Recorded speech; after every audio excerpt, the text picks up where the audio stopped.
natin dito may disparity, may pagkakaiba. Congressman yung kalaban namin dito. Ang isang kongresista, bukod sa bahagi siya ng isang body, ng legislature na may power of the purse, may power gumawa ng batas, may influence, may mandato, may power to cite in contempt, may power, mandami niyang powers. Kami, ang sinasandalan namin, ang aming mga karapatan sa ilalim ng saligang batas. Karapatan magsalita at magpahayag. Karapatan na magpulong-pulong. Karapatan na magpetition for redress of grievances. Garantisado ng saligang batas. Pero, may ini-endanger nila yung karapatan na yun eh. Kaming ordinaryong mamamayan, mayroon kaming sinasandalan, pero kahit yon gusto nilang salagin, gusto nilang i-corrupt. Kasi yun lang ang nakikita natin dito. Nasa kanila na lahat, may pera sila, may power sila. Kayang-kaya nila kaming i-cite in contempt. Tignan niyo yung pampabalahura nila sa amin during the hearing. They said that because they can. Kaya nilang i-threaten yung lisensya ko. I'm the only lawyer here, and the only reason they were asking for my disbarment is dahil hindi ako nagpakita sa hearing. Pero entitled ako dun sa sarili nilang mga rules. Entitled ako to notice. Bukod pa dyan, anong ginawa ko bilang isang abogado? Kinwestiyon ko ang legalidad ng hearing na yun, which is my right as a citizen. Pero, isa sa usapan dun, pag-aralan natin paano natin ito padidisbar. And they said that in the safety of their parliamentary immunity. Bukod pa dyan, Paduano, Congressman Paduano. And then, Congressman Barbers also says, she's a lawyer. She should be advising her friends what to do. Tala, tinuruan mo pa ako? What about you, Mr. Barbers? You aren't a lawyer. Why do you presume to know what I can and cannot do? Baka gusto niyong i-look up yung ambulance chasing. But he said that because he can. Stupid. No matter how uninformed. Stupid. Thank you, Mark. No matter how uninformed, di ba? No matter how out of place, no matter kung paano siya makapanira, kaya niyang sabihin yun. Ang gusto niya, kunin niya yung karapatan namin na magsalita in the same way that he does. Pwede tayong magsalita to check our government officials. Kasi nakaupo sila, by the power of our vote, nakaupo sila being paid by our taxpayers' money. Pero gusto nila limitahin yung karapatan na yon under the guise of fake news. O sige, fake news? Hindi man nila ma-define ang fake news? Aminado sila walang batas sa fake news? Aminado sila na even the press secretary says, pag-aaralan pa namin.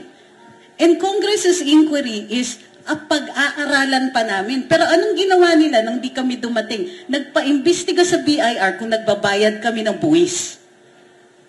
Tayo ba may power to do that? Taxes, our tax returns are confidential in nature.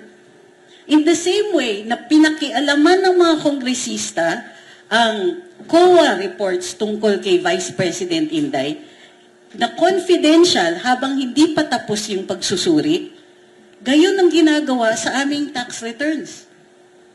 Sino ba sa kanila ang willing na magpakita ng kanilang salin? Ha?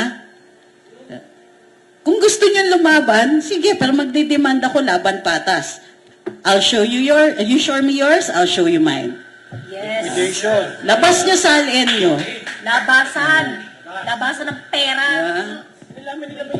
Gusto nila. Baka sa kanila meron Malalaman yung qualified pala kami sa 4-piece. Ipapasok tayo sa Maldives. sila may hidden wealth, kami may hidden poverty. Ano ba? Unexplained poverty. Baka malaman yung account ko, yari tayo.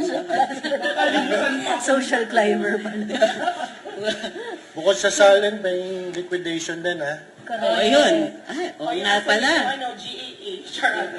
At habang nandito na rin lang tayo, labas nyo na rin kung paano nagka-blanco yung BICAM report. Correct. Ang dami ninyong gustong kalkalin sa amin from the safety of your immunity. Pues, may limitasyon din po ang immunity ninyo. Correct. Bukod pa dyan, dumudulog sa Korte Suprema ang ilang mga grupo tungkol dun sa mga ginagawa ninyo at tupagin nyo kaya yung depensa nyo. Tama lang naman na magtanong kami. Alam nyo yan. Pero ginagawa nyong excuse yung fake news. Sa pagsusuri ng ilang mga dalubhasa, sinasabi na nila, may problema tayo sa fake news kasi yung ibang sinasabi nyong fake news ay time-bound. Ibig sabihin, pwedeng mali noon, pero totoo na ngayon. O anong gagawin natin kung naparusahan na yung tao? Anong gagawin natin pagka yung katotohanan, kayo mismo yung gumagawa ng pagkapeke na nun? Paano ko yung pagkapeke galing sa inyo? Gagamitin nyo pa rin ba yung parliamentary immunity ninyo? Ang nakakatawa dyan is, akala nyo naman hindi kami nasasaktan in the same way that you are? Meron din naman nagtotroll sa amin. Yung iba, binabayaran nyo pa siguro. Emphasis. Diba? Diba? Paano kung may mga Order na ganun? ensaymada. Dalawa ng ensaymada, please. Order. Meron ba? Yan. Paano kung ganon? Kami tinotroll din kami. Pero hindi kami pikon katulad nyo.